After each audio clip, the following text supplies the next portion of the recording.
But back to the news that we learned about in a tweet. That tweet by Jolie's staff saying the decision's been made, guys. Let Finland and Sweden into NATO. And you can see the Finnish tweet she was replying to. Finland's security environment has changed fundamentally. This warrants a reaction from Finland. NATO membership offers Finland the most security.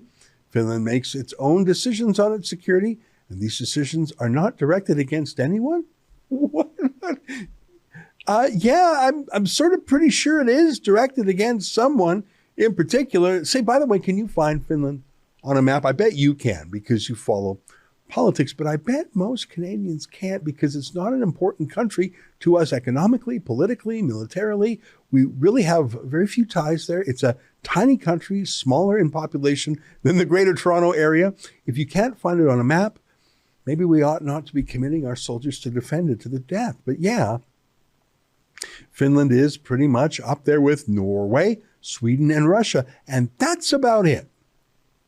When you say this isn't targeted at anyone, I feel like you're being deceptive right away. The whole point of NATO was always to keep out Russia.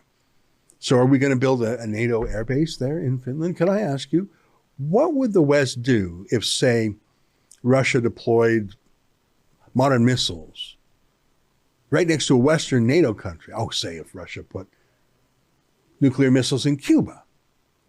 Of course, there's no need to guess. President John F. Kennedy embargoed the island and said he would destroy any such missiles. Thank God Khrushchev blinked.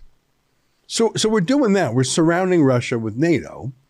Finland says it's to defend themselves. Yeah, well, it could be, but isn't joining NATO pretty much the biggest provocation to Russia you could imagine? Exactly the sort of militarization that Russia said convinced it to attack Ukraine. Now, I am not saying that is a legitimate reason for Russia to attack, but it was their stated reason.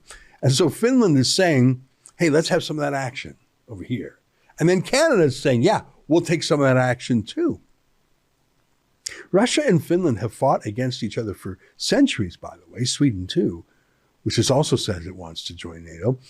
Both countries have very small armies.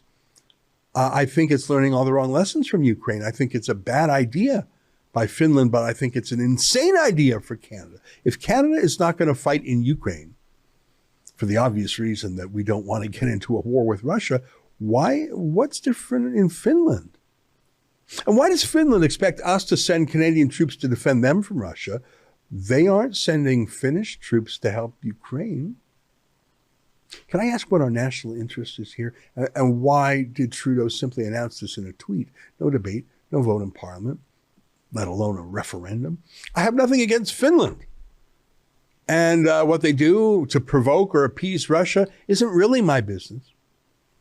I'm just not sure that it's in our interest to be dragged into a war about something that doesn't involve Canada in any way. How many soldiers are we prepared to sacrifice for Finland's reckless prime minister?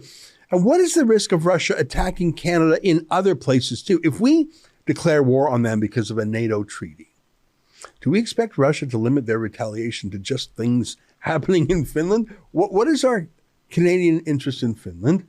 Do you think we'll be able to beat back the Russians? Will our CF-18s that are around, 40 years old, be a match for Russian jets and missiles? Are you willing to try? Say, do we have to stop every war in the world by joining every war in the world? Is that our role? Is it better to go to war or to have a peace conference? I thought we were good at convening things. I'm against Russia killing anyone, but I'm even more against them killing Canadians. Where's our national interest here? And given Canada's own lack of military capabilities, what would such a commitment mean if war ever came as it has come to Ukraine?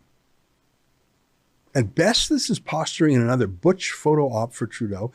Maybe the band U2 will show up too, like they did when he was in Kiev. But how is this not a provocation to Russia? And at worst, it could commit us to a war, or more accurately, commit Russia to declare war against us. Oh, look, Finland's prime minister. She's so hip. She's part of the World Economic Forum. They love wars over there. Wars are big profits for oligarchs, for arms dealers, for the World Economic Forum. She reminds me, their prime minister, of Jacinda Ardern, the New Zealand Prime Minister, also a World Economic Forum graduate. Here she is bragging at the World Economic Forum about how feminist Finland is, which is pretty exciting. We have so many young women in power. We have actually a 5-party coalition government, and each party have a women leader in charge. And 4 of us are under 35 years old, and one of us is over 50-year-old. So we do have different generations in the government. And of course, it looks different than that we are used to. But I hope that in the future, it doesn't get as much attention, because it should be also seen as normal, that we have different generations, different genders in power to making decisions, because if we look at the population, there are different genders, there are different generations, so we need people from all backgrounds.